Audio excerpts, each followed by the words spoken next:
ketika zaman-zaman seperti ini, Ya. kolaborasi itu jadi sesuatu yang Penting ya. penting. I.O. tidak perlu membayar seseorang dengan agency fee-nya, langsung profesionalnya, dan harganya turun Ya, karena pekerjaannya jarang. Gitu. sepakat ya. Penting sekali kalau menurut gue sendiri ya ngelihatnya. Karena ini kan bentuk lain Oke. dari sebuah komunikasi, platformnya beda. Mungkin selama ini kesulitan teman-teman di I.O. juga ketika ngelihat video yang dibikin PH-nya, Ya. kok jadi kayak gini ya? Sahabat event, ketemu lagi dengan gua Antonovos di channel Evit Event Indonesia. Sore ini gua lagi pengen ngebahas, sebenarnya konten ini konten ulangan ya, konten ulangan dari yang pernah gua bikin. Dan ketawa loh. Pada saat itu gue bikin masih pakai handphone dengan cahaya yang juga nggak layak, tapi mudah-mudahan yang kali ini jauh lebih bagus. Masih di studionya Arte Visual atau Area Group di Studio Taman. Hari ini gue ditemani oleh Om Yadi Jamhur, Ya, Om. seorang sutradara yang aktivitasnya bikin film, iklan apa segala macam ya. Om Yadi, apa kabar? Kabar baik. Oh, Siap. gimana? Lagi sibuk apa?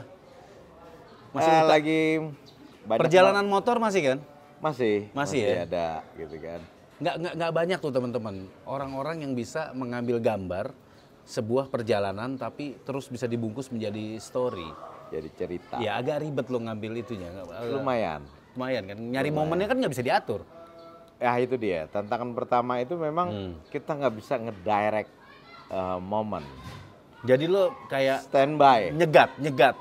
Nyegat, ya standby juga, Ya. terus feeling juga. Nih Ya. kira-kira nih akan gimana nih? Kali ini gue ngajak sobat-sobat gue ngambil rute Jawa Barat bagian selatan. Iya. Habis ini apa gitu Ya. kan? Kita juga biasa pakai Google Map ya. Ya. Kita lihat kontur. Kalau Ya. kita nggak semua trek Tapi kita ntar dulu, hafal. kita belum ke situ. Belum sampai. Itu kerennya, itu yang bagus nanti. Iya.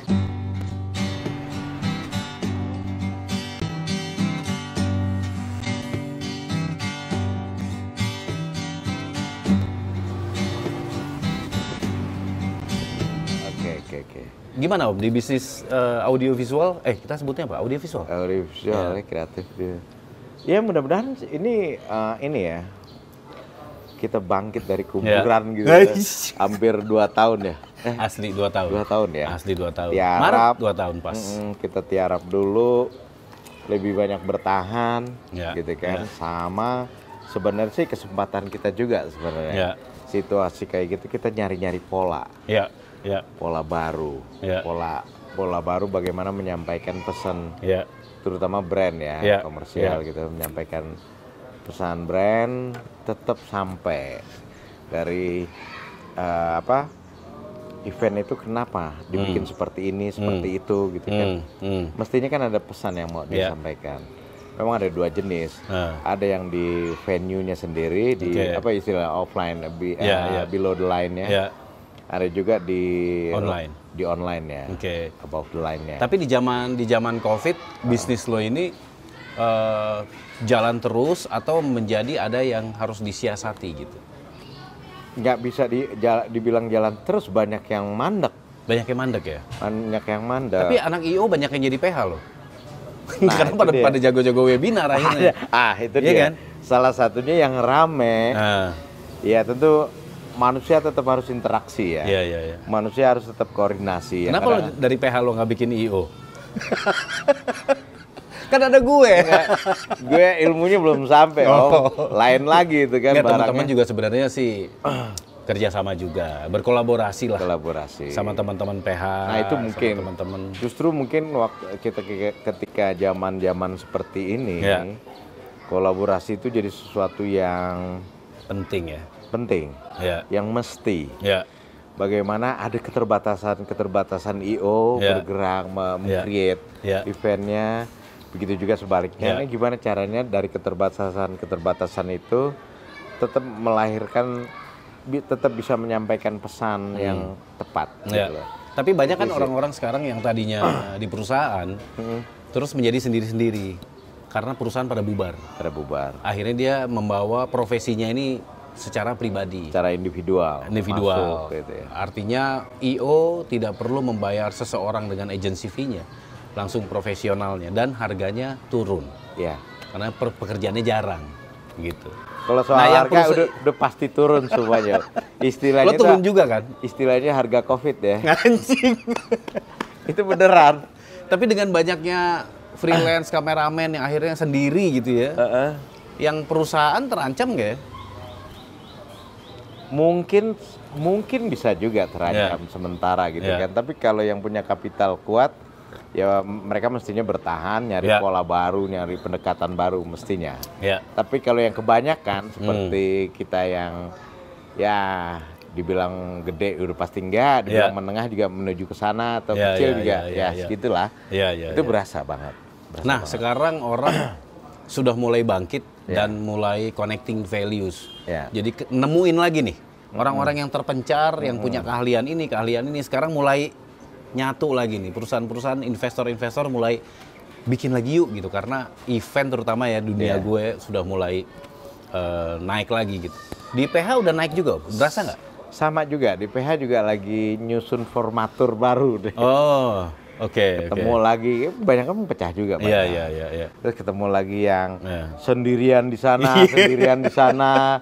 Yuk kita gabung lagi yuk, biar napas agak panjang. Tapi paling nggak dari pengalaman bertahan, ada pengertian baru. Sehingga ketika kita juga kreativitas kita terus dipindahin ke treatmentnya kita, nah di situ udah lebih banyak kebijaksanaan, udah lebih bijak gitu. Karena kita tahu persis angkanya nggak seperti dulu lagi sekarang. Mulai dari angka, terus fleksibilitas waktu, ya kan? Kayak gitu. Karena mereka kebanyakan teman-teman freelance begitu terjadi COVID, mereka akhirnya punya usaha sampingan. Ada yang di jualan, luar dunia yang ini ya. Ada yang jadi YouTuber. Ya, kayak itu ya. Iya, artinya apa itu? Kenal tuh orangnya. Ada deh orangnya pokoknya. Jadi kayak apa ya? Ya mungkin itu juga menjanjikan juga. Mungkin itu bisa menjadi opportunity baru. Ya mungkin awalnya bertahan. Ya. Tapi mesti ketemu yang istilahnya saya itu. Ya. Kayak format baru, mungkin nemuin format baru, pola baru. Iya, salah satunya sih gue nemuin. Berasa ya? Iya, gue berasa nemuin karena ada sesuatu yang gue jalanin dan mudah-mudahan masih ada manfaatnya dan nggak jauh dari bidang yang gue kuasai sebelumnya gitu. Jadi gue enjoy sih sebenarnya ngejalanin sebagai, ya lo sebut YouTuber kayak apa kayak namanya. Enjoy juga sih. Cuma ya dengan ilmu yang masih tipis banget dari sisi audiovisual sebenarnya. Nggak masalah, kalau ilmu itu kan berserak di jalanan, tinggal mungut-mungutin aja. Yang penting mau jalan. Iya. Yang PR kalau nggak mau jalan, itu dia. Nah buat teman-teman mungkin bisa ngebandingin nih konten gue sama Om Yadi itu nggak akan gue hapus dibanding dengan yang sekarang. Gitu ya. Visualnya, audionya. Yang pasti kita ada audio man yang dampingin kita sekarang. Ini juga korban juga nih Mas Boyke. Mas Boyke gitu. Ya dulu rutin gitu kan ya, sekarang juga bertahan hidup gitu kan. Dan kayaknya sih lagi jualan juga nih lagi. Tapi iya. Gue boleh kesana nggak? Boleh, kata gue tahu maksud lo apaan gitu kan. Jualan barang deh kan. Iya. Ya kira-kira kayak gitu. Nanti kita dengerin hasilnya kan, gue juga nggak dengar hasilnya kan, nggak monitor. Nanti kita lihat hasilnya seperti apa. Bandingin sama yang sebelumnya ya. Oh jauh lalu bumi sama langit. Ya situasi itu kadang-kadang jadi berkah juga sebenarnya. Tinggal banyak gimana hal baru ya. Jadi nemuin hal baru ya. Banyak. Tinggal gimana nyikapinnya, tinggal gimana ngelihatnya. Kayak misalnya saya sendiri ya, kayaknya udah bikin program-program dokumenter itu udah dari tahun awal 99 mungkin ya, sampai sekarang lanjut sama komersial juga. Sekarang pindah lagi, ada ngerjain yang sama sekali nggak kesentuh. Oke, apa itu? Banyak tentang dunia Islam segala macam, nggak kebayang kan? Iya. Tapi nggak tahu untuk di brand mungkin belum bisa. Iya. Tapi ada aja jalannya gitu kan. Iya. Tapi ketika menjalankan itu kita bikin film tentang pesantren. Iya. Yang gue sama sekali nggak ngerti. Iya. Ya, emang udah lama bikin film dokumenter tapi yang beginian belum pernah bikin malah Om. Dan takut salah ya. Jangan sampai salah. Banget. takut salahnya yang gede. Karena kita emang nggak dari dunia situ. Agak mirip sama YouTube, karena YouTube itu menurut kabar yang paling top itu adalah komedi, horor, dakwah. Oh gitu. Oh iya, dakwah juga. Itu tiga itu memang rame lah gitu. Selain yang lain adalah fakta dan berita gitu. Kayak gitu ya. Gitu. Om Yadi, gue sama Om Yadi ini kita udah kerjasama di event Surya Nation Motorland beberapa tahun. Kemudian di Tour of Indonesia yang baru-baru saja selesai, dan gue sih udah selesai, nggak tahu Om Yadi. Gue sih udah selesai pekerjaannya. Nah, berkaitan sama ini Om, gue nggak nahan ngomongnya nyamber-nyamber mulu nih.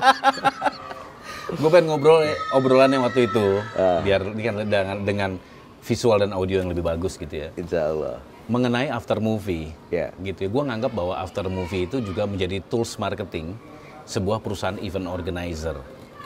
Nah, kadang-kadang anak-anak IO ini pengetahuan akan video itu kan nggak semuanya gitu ya. Gimana sih caranya ada kayak pemahaman dari teman-teman IO yang mendasar banget tentang bagaimana sih video gitu ya? Karena gini Om. After movie itu kan yang bikin PH, kita kerja sama PH lah ya gitu ya. PH bertanggung jawab kepada event organizer. Event organizer bertanggung jawab kepada klien. Bagaimana alur komunikasi supaya semua dia paham gitu loh. Jangan sampai IO yang menangani PH nggak ngerti istilah video, nggak tahu gimana. Ya istilah-istilah lah, apa namanya, ya istilah-istilah di dalam video lah gitu ya. Jadi dia nggak bisa ngejelasin, ujung-ujungnya PH sama klien jadi langsung juga gitu. Anak IO tuh perlu itu gitu. Selain tadi yang after movie ya. Yang after movie itu ya memang sepakat ya. Penting sekali kalau menurut gue sendiri ya ngelihatnya. Karena ini kan bentuk lain dari sebuah komunikasi, platformnya beda. Kalau yang IO activation mungkin ya, nggak salah gitu ya. Dia bikin rundown sedemikian rupa, gimmicknya sedemikian rupa, gestur segala macam. Kalau yang audiovisual ya memang audiovisual platformnya.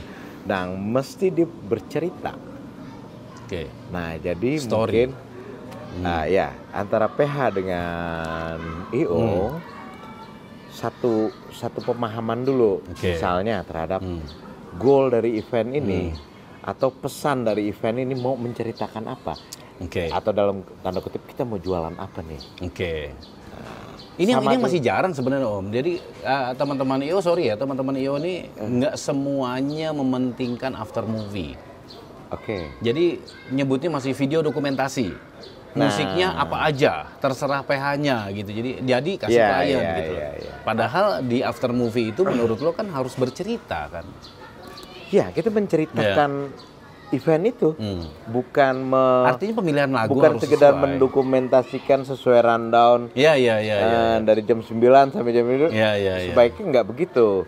Karena itu nanti bentuknya report. Nah, itu yang sering lah, yang sering muncul gitu. Ya itu makanya kalau di situasi kayak begini sekarang kan kita banyak waktu nih.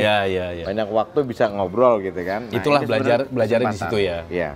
Artinya bagaimana juga pihak IO memahami ini ada desain yang berbeda sedikit dari activation ke audiovisual, ke video gitu kan misalnya. Dari ini bagaimana interpretasi yang tepat untuk video terhadap event ini.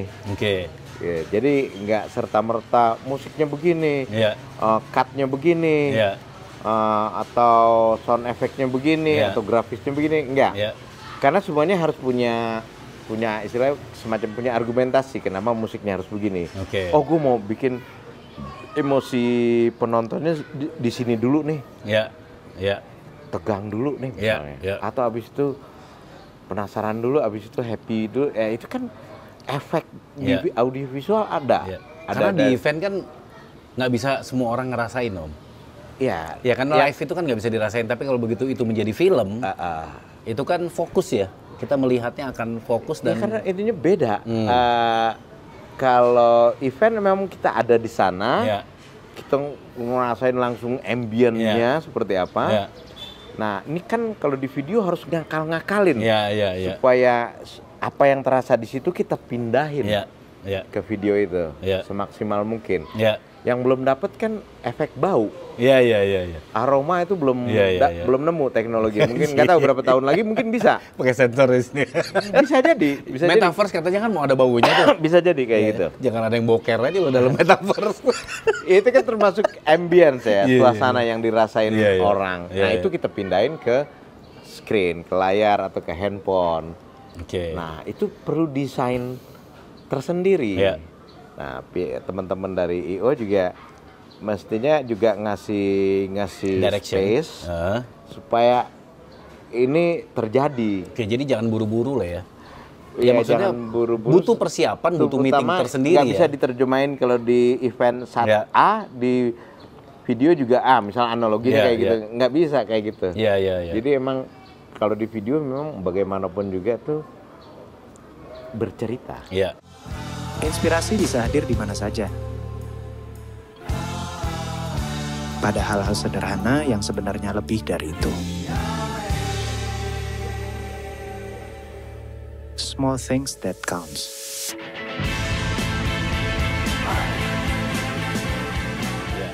Bercerita itu ada turun naiknya gitu. Kayak di musik ada ketukannya, ada kapan turunnya. Di mana klimaknya, jangan sampai anti klimak, misal kayak gitu. Dan ini mumpung belum terlalu ramai event kan, artinya sekarang adalah masa di mana kita sudah istirahat 2 tahun, terus teman-teman IO harusnya belajar lagi hal-hal yang seperti ini. Kan sekarang lagi ramai nih Om, semuanya memasarkan dirinya gitu loh. Karena event bangkit kan, pengen muncul semuanya. Sebenarnya sih bukan teman-teman IO aja yang harus belajar. Justru teman-teman PH juga. Gimana nerjemahin eventnya orang nih, seperti yang mereka desain, seperti yang mereka maunya, atau kliennya sendiri. Tapi klien suka dipisah-pisahin Om. Klien suka dipisah-pisahin. Event-event, gitu kan? Masih kayak video. Mungkin gitu. Karena nggak tahu deh sistem di mereka, internal mereka ya. Kita mau naik lagi dunia industri kreatif. IO butuh persiapan. PH juga gimana? Sama belajar dari yang kemarin-kemarin itu, misalnya konteksnya event dan after movie ya, istilahnya gitu ya, sebut aja lah begitu. Ada video tentang event itu. Nah, itu memang seharusnya dia inline, tapi beda pendekatan komunikasi.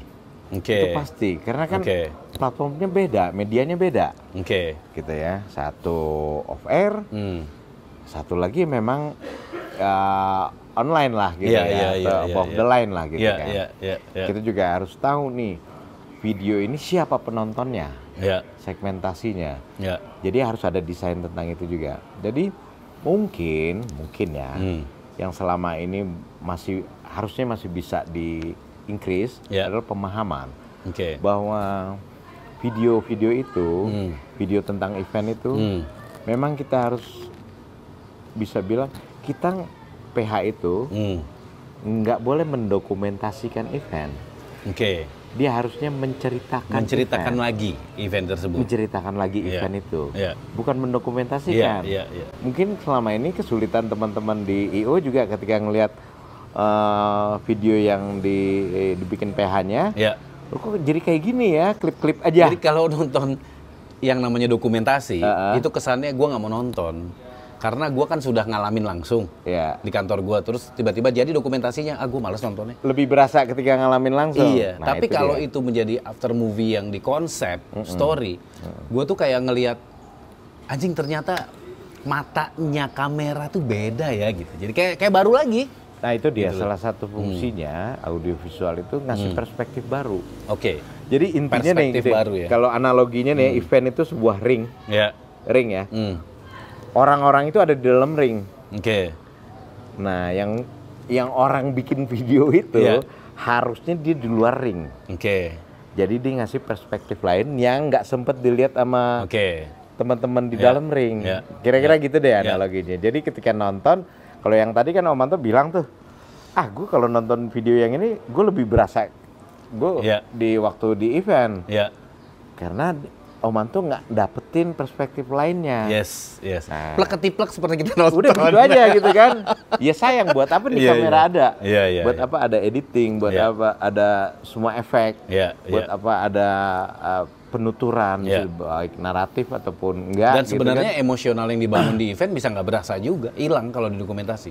Kan ada emosional mengharukan, ada yang amazing, kita lihat suatu band yang top gitu, mainnya gimana. Mungkin kalau di panggung kita lihat si gitarisnya munculnya dengan loncat, tapi begitu jadi visual kan di slow mo misalnya, dang gitu, itu kan baru nggak lagi. Ketangkep gitu. Atau cari dari sudut lain gitu ngelihatnya gitu kan. Sehingga apa yang nggak terasa di venue, kita bisa tangkep di videonya. Satu contoh aja misalnya, kalau kita penonton kan adanya di audience ngelihat panggung. Tapi kalau kamera kan bisa dari panggung ngelihat penonton. Bisa. Itu aja udah beda rasanya. Rasanya atau beda kita banget. jadi burung. Iya, pakai drone. Pakai drone. Itu kan perspektif yang beda. Kayak gitu. Yang kita waktu jadi penonton atau panitia, nggak sempat ngelihat itu gitu. Nah sebaiknya kayak gitu. Jadi ada cerita yang berbeda. Pesan yang disampaikan itu ya. Gitu. Jadi harusnya ada perspektif yang berbeda. Bahkan kadang-kadang kalau ekstrimnya itu pernah juga kejadian gitu, tapi nggak usah disebut ya. Jadi kita seperti nyelamatin event. Karena force major, karena tertentu, ya udah kita kan tukang tipu sebenarnya kayak di sini ya. Kita bikin gimana caranya orang nonton tetap, keren. Padahal dia nggak tahu tuh di situ. Dia nggak tahu kita ini ada anjing babi, gitu kan. Ya, itu fungsi sebenarnya kayak gitu. Kalau kita dibayar ya, kan begitu. Gitu sih. Jadi bahkan sampai kayak begitu sebenarnya tanggung jawab. Artinya genset mati gitu ya, kabel putus, kembang api misalnya nggak nyala separuh. Dulu pernah kita ngalamin kayak berasa, gitu. Jadi ketika itu juga event itu juga nanti akan jadi program TV. Ya udah, tugas kita kan nyelamatin layar istilahnya. Jadi tetap keren itu kegiatan gitu. Oke Om Yadi. Siap. Terima kasih banyak. Sama-sama. Sudah mampir ke studio Araya Group. Kita coba podcast di taman. Mudah-mudahan teman-teman juga ada yang mau nyoba-nyoba studio di sini. Teman-teman IO, teman-teman PH, di sini ada studio juga di ini termasuk indoor. Studio alam kalau yang di blok studio ini alam, ya. Studio alam. Di dalam ada studio yang di ruangan. Dengan kamera yang cukup lah, mumpuni lah, dengan lighting apa segala macam. Terima kasih lagi. Oke teman-teman, terima kasih sudah menyaksikan Event Indonesia Channel. Assalamualaikum warahmatullahi wabarakatuh. Waalaikumsalam.